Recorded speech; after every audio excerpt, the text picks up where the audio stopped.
یہ کس نے تیار کیا مسودہ؟ اس کے اوپر تو میرا خیال ہے ابھی تھوڑا اس کو بریک دیں. آپ کہتے ہیں کہ اس دفعہ جو ججز آئیں گے نا، اس دفعہ وہ وزیر اعظم اور صدر دونوں کی مشاورت سے آئیں گے.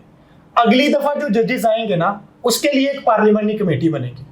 اب اگلی دفعہ کے لیے اور اس دفعہ کے لیے یہ دوہرا معیار کیوں ہے؟ میری جو لیڈر ہے میڈم مریم نواز شریف صاحبہ، وہ تو صبح فجر کے بعد سے کام شروع کرتی ہیں اور رات کے 12-1 بجے تک کام کرتی ہیں. انہوں نے تو دن اور رات کی تخصیص ہی ختم کر دی ہوئی ہے. کسی ایک شخص کو آج ہم لے آتے ہیں تو اس شخص کے بعد سے یہ ترمیم ختم ہو جائے گی، پھر اگلی بار کسی اور کو اتنی ایج میں آگے جج بننے کا موقع نہیں ملے گا. السلام علیکم، آپ دیکھ رہے ہیں ٹی وی ٹوڈے اور میں ہوں آپ کا میزبان راحیل معاویہ. ناظرین، اس وقت میرے ساتھ رشدہ لودھی صاحبہ موجود ہیں جو پاکستان مسلم لیگ نون کی پنجاب اسمبلی کی ممبر ہیں اور اس کے ساتھ ساتھ وہ پارلیمانی سیکریٹری ہیں. پاکستان مسلم لیگ نون کی یہ سینئر رہنما ہیں اور بیسیکلی یہ ایک وکیل ہیں. ہم ان کی طرف بڑھتے ہیں اور پہلا سوال ہی میں یہ کرنا چاہوں گا کہ کیا ایسے بھی قانون سازی ہوتی ہے کہ راتوں رات بٹھا لیا جائے اور کہا جائے کہ بیٹھ جاؤ بس اسی ترمیم لے آ رہے ہیں اور اس ترمیم میں آپ ووٹ ڈال دینا؟ ایسی بھی کوئی قانون سازی ہوتی ہے؟ دیکھیں، یہ تو اب آپ کہہ رہے ہیں کہ جی یہ سٹینس آپ کا ہے کہ ایسے بھی ہوتی ہے اور اس کو اس طرح سے پورٹرے کیا گیا ہے کہ جی ایسے قانون سازی ہو رہی ہے. ایسی کوئی بات نہیں ہے کہ ایسی کوئی قانون سازی اس طرح راتوں رات آئی ہے. ہمارے جو آئین ہے 1973 کا، اس کے اندر اس سے پہلے بھی بہت ترامیم ہوئی ہیں اور 50-55 سال کے عرصے میں باقی جیسے ترامیم ہوئی اسی طرح سے یہ بھی ایک ترمیم ہے. رات کی تاریکیوں میں ہوئی، کیا وہ آئین کے لیے اچھی ثابت ہوئی؟ دیکھیں، رات کی تاریکی میں ہونے والی جو بات ہے نا، آپ یہ جو کر رہے ہیں، میں تو اس بات سے اگری نہیں کرتی ہوں. رات کی تاریکی اگر جملے کو آپ اس طرح سے لکھیں، بھئی یہ بھی تو ہوتا ہے اسٹوڈنٹ کبھی کبھی رات کو بیٹھ کے پوری رات پڑھتا ہے، تیاری کرتا ہے، صبح جا کے ایگزام دے کے آتا ہے اور اس کا ایگزام اچھا ہو جاتا ہے. اس میں تو رات کی تاریکی نے پازیٹیو رول پلے کیا. آپ اس کو نیگیٹو رنگ کیوں دینا چاہتے ہیں؟ جس انداز میں، جس لہجے میں آپ یہ مجھ سے پوچھ رہے ہیں، میں اس سے اگری نہیں کرتی. میرا یہ کہنا ہے کہ یہ جو ترمیم ہے یہ ہمارے ملک کے مفاد اور انصاف کی فراہمی کے لیے بہت ضروری ہے. رات کو ہی لانا ضروری ہے؟ نہیں، رات کو لانا ضروری، اس میں رات اور دن، ہم تو دن رات کام کرتے ہیں، یہاں پر تو کام دن رات ہوتا ہے. اور میری جو لیڈر ہے میڈم مریم نواز شریف صاحبہ، وہ تو صبح فجر کے بعد سے کام شروع کرتی ہیں اور رات کے 12-1 بجے تک کام کرتی ہیں. انہوں نے تو دن اور رات کی تخصیص ہی ختم کر دی ہوئی ہے. اچھا، آئینی ترمیم کی اتنی ضرورت کیا پڑ گئی؟ آئین میں اس سے پہلے بھی ترامیم ہوئی ہے. وقت کے ساتھ ترمیم جو ہے وہ وقت کی ضرورت ہوتی ہے. اس وقت ملک کے اندر جس طرح سے مقدمات کی تعداد بڑھ رہی ہے اور ٹوٹلی جو جوڈیشری کا رجحان ہے وہ زیادہ سیاسی مقدمات کے اوپر یا سیاستدانوں کے مقدمات کے اوپر ہو رہا ہے، تو جو عام آدمی ہے اس کی جو انصاف کی فراہمی ہے اس میں رکاوٹ آ رہی ہے. تو یہ رکاوٹ کیسے دور کی جائے گی؟ جس کی تعداد کو بڑھانے کے بعد ہی یہ رکاوٹ دور کی جا سکتی ہے. یہ جو آئینی ترمیم تھی، اس کا جو مسودہ سامنے آیا ہے اس میں تو ججز کی تعداد بڑھانے کی بات نہیں تھی.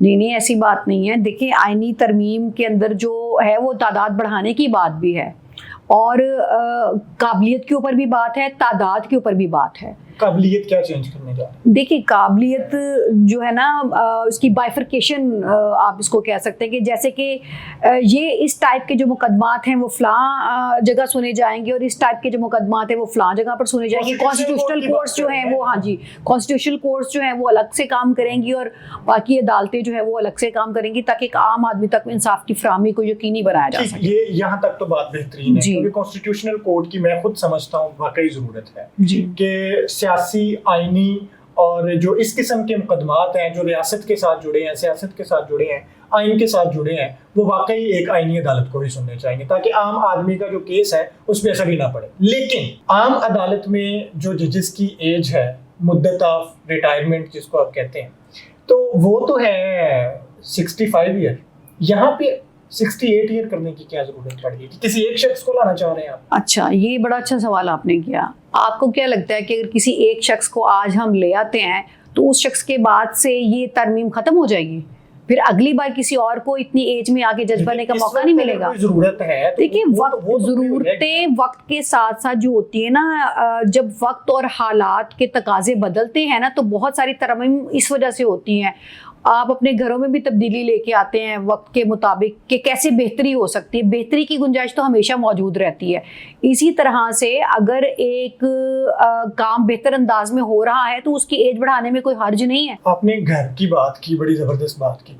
اگر آپ اپنے گھر میں داخل ہوں اور آپ اپنے گھر کے گیٹ سے داخل ہوں اور آپ کے گھر کے باقی افراد ابھی باہر ہیں, تو آپ باقی کنڈی لگائیں اور کہیں کہ باقی افراد جو ہے نا وہ دیوار پھلانگ کے آئیں, کیا یہ رویہ درست ہوگا؟ نہیں, ایسا تو عیسائی ترمیم میں ایسا کرنے جا رہے ہیں نا. نہیں, ایسا کچھ نہیں, ایسا کچھ نہیں کرنے جا رہے ہیں. ایسا کچھ نہیں کرنے جا رہے. ایسا کیوں کرنے جا رہے ہیں؟ آپ کہتے ہیں کہ اس دفعہ جو ججز آئیں گے نا, اس دفعہ وہ وزیر اعظم اور صدر دونوں کی مشاورت سے آئیں گے. اگلی دفعہ جو ججز آئیں گے نا اس کے لیے ایک پارلیمانی کمیٹی بنے گی. اب اگلی دفعہ کے لیے اور اس دفعہ کے لیے یہ دوہرا معیار کیوں ہے؟ دیکھیں, اس کے اوپر جو ہے نا, یہ جو آپ نے مثال دی ہے نا, یہ بالکل بھی اس سے ریلیونٹ نہیں ہے. جو آپ نے مثال دی ہے کہ جی آئے اور کنڈی لگا لے اور اس طرح سے کر لے, نہیں, یہ بالکل بھی اس سے ریلیونٹ ہے ہی نہیں. مثال جو آپ مثال دے رہے ہیں وہ انٹائرلی ڈفرینٹ بات ہے, یہ انٹائرلی ڈفرینٹ بات ہے. جو بھی ترامیم ہوتی ہیں, جو بھی چیزیں سامنے آئی ہیں وہ بہتری کے لیے آئی ہیں, وہ خرابی کے لیے نہیں آئی ہیں. کیونکہ خرابی تو آلریڈی ہمیں اتنی ہوئی ہوئی ملی ہے کہ اب تو صرف بہتری, کچھ چیزیں اتنی خراب ہو چکی ہیں کہ اب ان میں مزید خراب ہونے کی گنجائش ہی باقی نہیں ہے. اب صرف بہتری کی گنجائش باقی ہے. آپ نے سنا ہے انشاءاللہ, آپ کو معلوم ہے کہ جب اندھیرا بہت بڑھ جاتا ہے اور بالکل گھپ اندھیرا ہو جاتا ہے تو اس کے بعد مزید اندھیرے کی گنجائش نہیں رہتی. یہ جو آئینی ترمیم ہے اس کا مسودہ کہا جا رہا ہے کہ وہ آخری ٹائم تک آپ کے پاس نہیں تھا, کیا یہ درست ہے؟ نہیں, ایسی کوئی بات نہیں. کسی کو دکھا کیوں نہیں رہے تھے؟ نہیں, آپ کو کس نے کہا کہ نہیں دکھا رہے؟ آخری ٹائم پہ رات کے اخیر دیکھیں, کچھ چیزیں جب ہوتی ہے نا, ڈاکومنٹیشن چل رہی ہوتی ہے, بعض اوقات نا آپ جب دیوار کے اس طرف کھڑے ہو کے دیکھ رہے ہوتے تو پکچر کچھ اور نظر آ رہی ہوتی ہے, اب اس طرف کھڑے ہو کے دیکھتے ہوتے تو پکچر کچھ اور نظر آ رہی ہوتی ہے. سم ٹائم کوئی ایسی چیزیں چل رہی ہوتی ہیں جو کام ہو رہا ہوتا ہے اور لگ یہ رہا ہوتا ہے کہ شاید یہ نظر نہیں آ رہا, لیکن وہ علم میں سب کے ہوتا ہے. یہ کس نے تیار کیا مسودہ؟ اس کے اوپر تو میرا خیال ہے ابھی تھوڑا اس کو بریک دیں اپنے پروگرام کو. پنجاب کے حوالے سے چلیں بتائیں, یہ تاثر ہے کہ پنجاب کی جو حکومت ہے یہ صرف بیوروکریسی کے سہارے سے چل رہی ہے, کیا درست ہے؟ بالکل غلط ہے.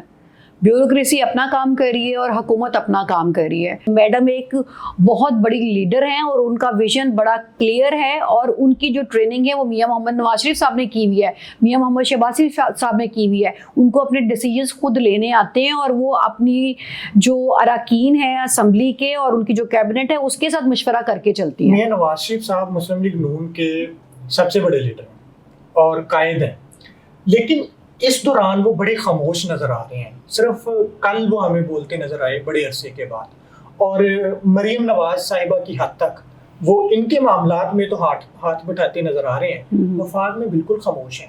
تو یہ مسلم لیگ نون نے کیا فیصلہ کر لیا کہ میاں صاحب صرف مریم صاحبہ تک یا پنجاب تک محدود ہو جائیں گے؟